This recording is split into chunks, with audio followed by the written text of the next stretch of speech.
You know what the meaning of accessible is? Well, today we'll be showing you that with this brand new home here in Biñan, Laguna.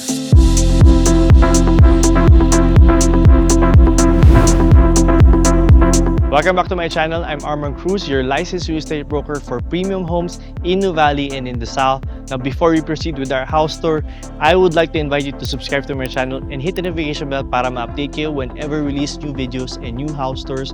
We also have social media accounts. We have Facebook, Instagram, LinkedIn, and TikTok. Now, if you would like to see our library of listings, we have a website. It's liveinthesouthph.com. Again, liveinthesouthph.com. Today, we're here in San Jose Village 1 in Biñan, Laguna. Accessible po yung location na to because just outside the village, you have Cavite Laguna Expressway. And right beside this village and just few minutes drive, napakalapit po niya sa schools. Right beside is Don Bosco. Now just 3 minutes or 5 minutes drive, nandyan na po si De La Salle Integrated School. And a few more minutes, like 10 minutes more, dagdagan mo na ng konting drive, nasa Nuvali ka na. Ito pong property na to, it's really all about the location. If you want to be in the area, but the budget is low, this is perfect for you. But still, kahit medyo mas mababa ito ng konti, maganda yung property, maganda yung design niya. Kaya ikutin na natin. This property sits in a lot area of 110 square meters. Floor area is 150 square meters. It has 2 bedrooms, a maid's room with its own toilet and bath, living, dining, and kitchen. So tara, pasukin na natin. As you can see, yung property natin is fully gated and fenced. Pagpasok natin will be our carport that can fit your van and also ating big size SUVs. Sobrang luwag po niya. And dito po sa ating carport would be the access to our maid's room. So ito yung maid's room natin. Kasya po ang ating single bed. So maluwag na rin siya. It's a good size. And what's nice about this, even though the house is a little bit small, yung meron ring sariling toilet and bath yung maid's room natin. So, tamang liguan lang siya, wala siyang shower. So, magtatabo na lang yung maids natin. Now, you have your tiles, you have your sink, and then you also have a faucet here. Now, also in this area, this is actually your service area na. You have cabinets, you have a space for your laundry area. So, may saksakan siya, and then may water source na rin siya. You also have an access door going inside to the kitchen. Kung magluluto rin kayo, baka pwedeng isingit or pwedeng ilagay dito yung lutuan tapos doon na sa may garahe. Kasi maluwag yung garahe natin mahaba. You can put your laundry machine there. Here on the other side of the property, it's more on the mas appetizing side. You can actually put a landscape garden here and makikita nyo meron tayong patio here on the side wherein you can put tables and chairs so that you can entertain your guests, sit down here on the outside. Maybe if you like it, you can do a little bit of work, do a little bit of lounging. So dito rin sa ating patio natin, we have sliding glass door going inside the house leading to your dining or your living area. So tapos na tayo mag-tour ng labas, pasok naman tayo sa loob. Welcome to your future home. This is solid wood door. Pagpasok natin. So even though we're in a community that's a little bit more affordable, as you can see, yung pagpasok pa lang natin ng bahay natin, napakaganda ng design niya.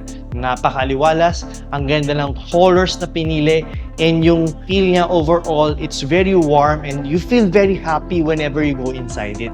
As you can see, it's open concept. It depends on where you would like to put your dining or living room. Siyempre, yung kitchen natin dito na sa side na yun. Pero you have a lot of moving spaces here to work around. So you can still add a little bit of yourself when you buy this house. So, pagpasok natin sa door, this can be your living area. And naglagay rin siya ng mga track lights to put emphasis on certain parts of the house. I can just imagine putting your family photo here, a picture of your family, a picture of your loved ones.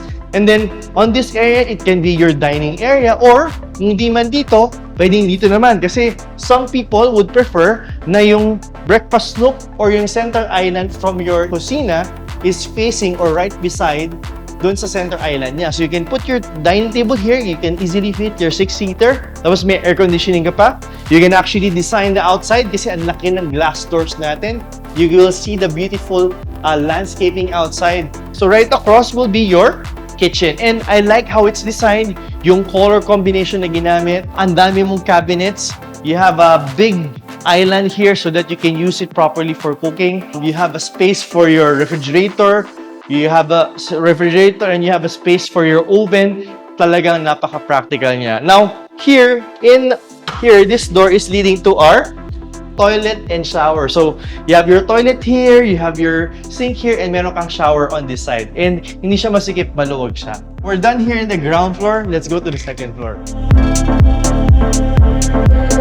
Welcome to the second floor. As you can see, yung house natin is very spacious here in the second floor. And you know what I like about this house is ang lalaki ng mintaan na niya. So starting with this one, it's very spacious. So it allows a lot of natural light going inside the house. Pag binuksan nyo pa yan, sobrang lakas ng hangin sa loob. Here we have 2 big bedrooms and 1 toilet and bath. So let's begin with yung flooring natin. So kanina sa baba, it's tiles. Ngayon, dito sa second floor, vinyl yung ginamit niya. You still have your LED lights na tricolor. This is the first bedroom, but you will notice na it's generally bigger as compared to the regular bedrooms that you see in this area. So you can actually fit 2 beds here. Siguro 3 or 4 na single bed. Pero if you would like to make it a little bit more decent and you have big cabinet space. By the way, dito sa likod, meron kayong parang terrace, pero it depends if you're gonna use it. More on ano lang siya, aesthetic, para matakpan yung inyong air conditioning. But it's very spacious. You can actually convert this into a multiple use space. So you can convert 1 part bedroom, 1 part will be an office.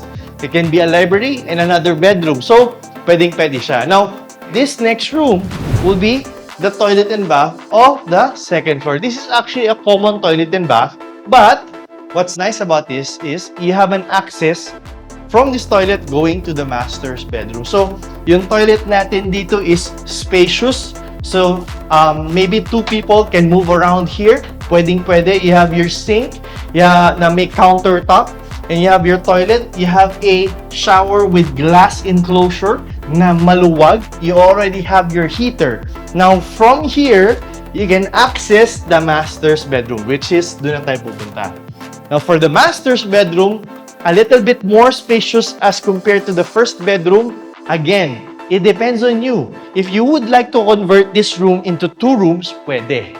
Actually, yun yung ginawa ng owner. It depends on the buyer on what their plans would be for this house. But this one, kasyang-kasyang king-size bed dito. You can actually fit more people in this bedroom. You can actually have your own mini living room inside this bedroom. Pwedeng-pwede siya. Thank you for watching our house tour for today. If you would like to see this property in the actual and go on a site visit, you can contact us in the contact information posted on the screen. It's also in the description box and in the comment section. Now, if you'd like to look around lang and you would like to get updated with the listings that we're going to be putting out and mga videos na ilalabas namin, we have an exclusive Viber community wherein you can join there and we can send you exclusive content. The link is in the description and nandyan din yan sa ating comment section. Now, if you're looking to sell a property and you would like to know how we can help you, you can shoot us an email. You can send the information of your property there and one of our team members will be answering your queries. Lastly, if you would like to do something like what I do right now and sell properties, well, let's talk about it. Pag-usapan natin. Send a message to me in my personal Facebook page and pag-usapan natin how you can start to become a salesperson or an agent. This is Arman Cruz and I hope to see you soon in my next house tours. Bye guys!